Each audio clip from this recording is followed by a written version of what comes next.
so much for joining me. It's such a pleasure to be speaking with you today. Ron, it's great to be with you. Just a quick introduction. My name's Joe Thine. I'm part of the executive leadership team at Southwest Health System. I serve as our chief executive officer, and we're a small 20-bed critical access hospital in Southwest Colorado, hopefully making a big impact on our community. Absolutely. Well, thank you for joining me again, and it's a pleasure to support you and your team. And I'd love to start off just by asking you, as the senior executive on your team, what were you hoping to accomplish when partnering with Thunderbird Leadership Consulting? Yeah, originally two things were on my mind when I engaged with you all. The first was to bring executive coaching to our most senior leaders. We have, I'll say, a relatively young and experienced, really talented group of people that have not served truly in executive roles in the past. And so giving them an individual who's not a subject matter expert, but is, again, really coaching them on their executive presence and addressing things as an executive was important. And then the second piece was then how do you take that group of really talented individuals and bring them together to function as a team where the sum of the parts is much greater than what any one of us individually brings.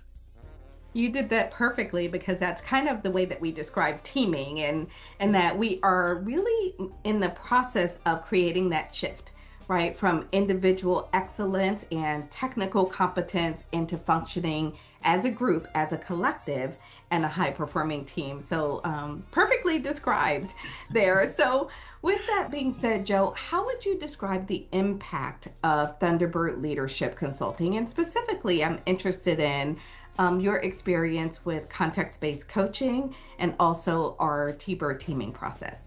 Yeah, so I'll take kind of both of those things in order. So the first thing that was fun was when I introduced the idea of an executive coach. No, I don't think anybody said this out loud, but the visceral reaction was like, "Uh-oh, I'm getting a coach. Like, am I not meeting your expectations, or what's going on?" And it was, really great to see the team be receptive and understand individually what it was that we wanted to accomplish, and then for me not to feel like I was the only person available to help them address things. So as things were coming up initially, to be able to say, "Hey, have you talked to your coach about that?" And then to have, as we've now been engaged in that process for well over a year, to have members of our team come to me and say, "So I was talking with my executive coach and dot, dot, dot."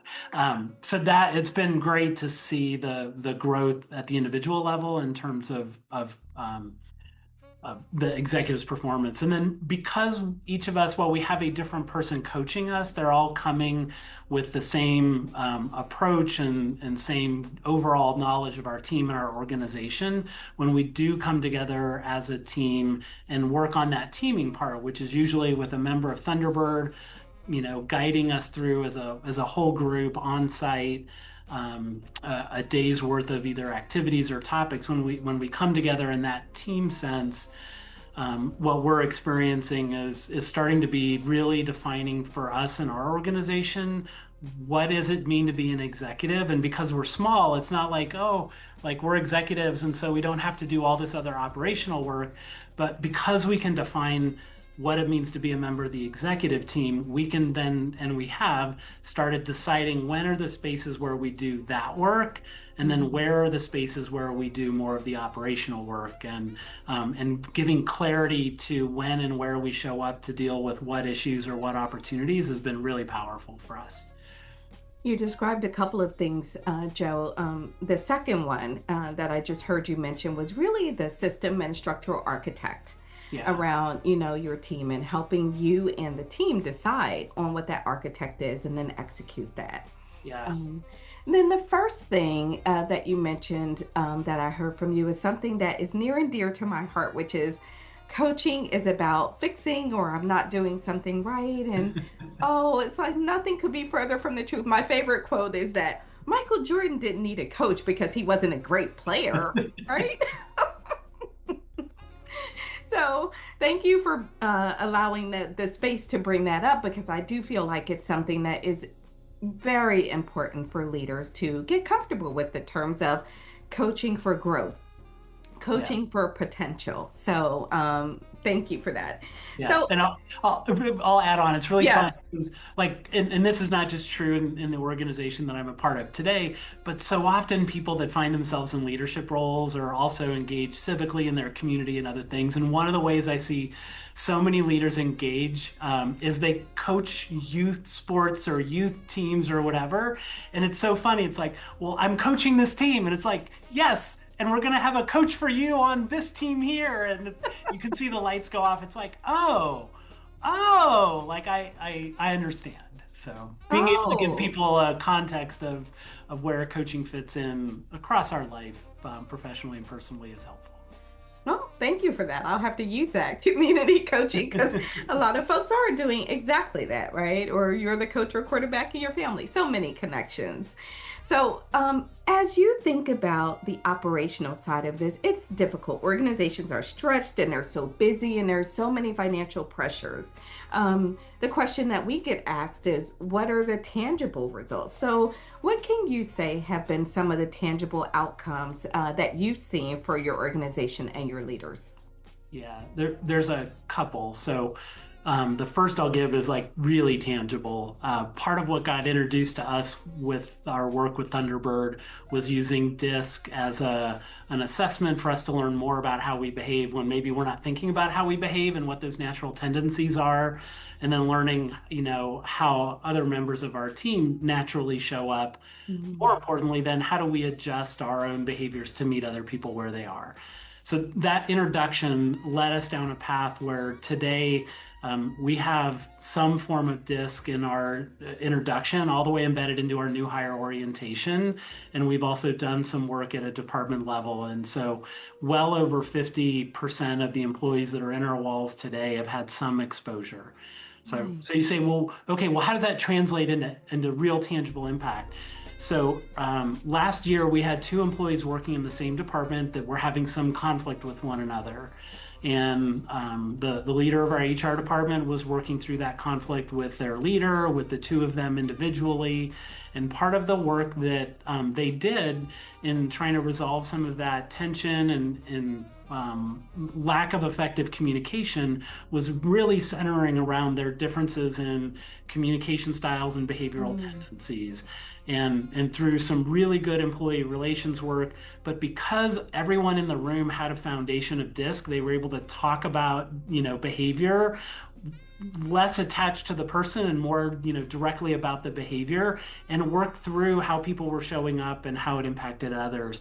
And one of the direct results of that is we were able to retain both of those individuals who technically were performing well in their job, but were both very much risk of leaving the organization because of that Mm. interpersonal conflict.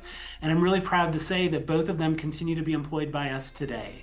And both, if we were here with our HR director, both of us believe very strongly that had it not been for that foundation of a common language around communication and behavior that Thunderbird introduced to us, we probably would have lost one or both of those employees. And, again, when you're talking about healthcare workers that on average may be earning 60, 70, 80, plus $1,000 a year, the cost to replace that is real dollars in an organization. Mhm. The second thing, which is maybe not as like tangible to be able to say here, you could calculate a dollar amount, but I think it's also really important in how we're trying to leverage the engagement is we want to build something that's going to last forever, or at least stand the test of time. And Jim Collins talks about building clocks versus telling time, and we're trying to build some clocks. And so as we've approached some of the teaming very early on, we were encouraged, and we have been thinking about how do we not only learn how to do this as an executive team, but then how do we reproduce or replicate that in other parts of our organization? Just like in healthcare, kind of the idea is see one, do one, teach one. Mhm. So we had one of our executive leaders who had two departments that work very closely with each other functionally, but have a slightly different leadership reporting relationship up to him, and their work is really intertwined, and they were not communicating well with each other, and it was spilling over into some of our patient experiences, other things. And so he took some of our experiences as an executive team going through teaming exercises. He reached out to our director of human resources and invited that person to come in with their two departments, bring them both together, engage in some teaming exercises, and start to bring them closer together. And it was amazing. You would think, we employ over 400 people, but you would think most people would recognize each other. We had individuals that have, worked in the organization for multiple years, communicated by phone, email, all sorts of other ways, because they're physically located in different parts, they had never put a name to a face before. And just some of those simple acts of taking what we were doing as an executive team and then reproducing that elsewhere is bringing departments together in ways that we had not done in the past. Those are two fantastic examples, and there's so much that I hear in what you describe, but those are real, right? Especially you're in a critical access. One loss, let alone two losses of talented employees could be significant for you.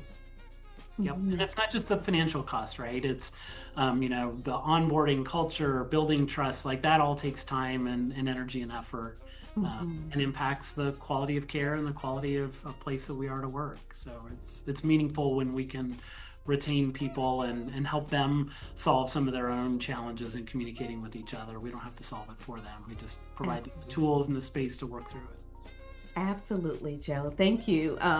So let me ask you this, in working with Thunderbird and going through this process, what's different for you personally as a leader? Yeah. I had to really reflect on this for a few minutes. I came into this thinking about, like, how do I make sure that the organization is giving to other leaders in the organization? I didn't really come in thinking about, like, what am I going to get as an individual or as a leader myself. But what I have found through building up other executives in the organization and really starting to define what it means to be an executive at Southwest Health System, I now have a team of people around me, and we can decide, well, which one of us is going to be the executive representing the organization in different places, whether it's at meetings inside the organization, with stakeholders outside the organization, at board committee meetings or other places. And I no longer have to be or feel like I need to be everywhere in order for an executive of the organization to be present and speaking. And it's not just the time, and the decision about where to spend time, but it's that confidence that there's a team of people around me, all aligned, all working towards the same thing, focused on the same long-term goals and our ability to communicate that. That's really powerful, Joe, because so often the CEO becomes sort of that place where everything builds, right? And there's a level of pressure there because we have this amazing team, but we're not quite aligned yet and don't have, as we mentioned earlier, sort of that system architecture in place. So it sounds like you and your team have found that. Yeah, and it's a journey. We're always on it, right? But we're on it together, which is, I think, the important part of the work. Absolutely. So as you think back, is there one thing that you did not expect when you engaged and started working with Thunderbird that you experienced? I knew this was going to be work, right? Like, bringing people together takes intentionality, it takes focus.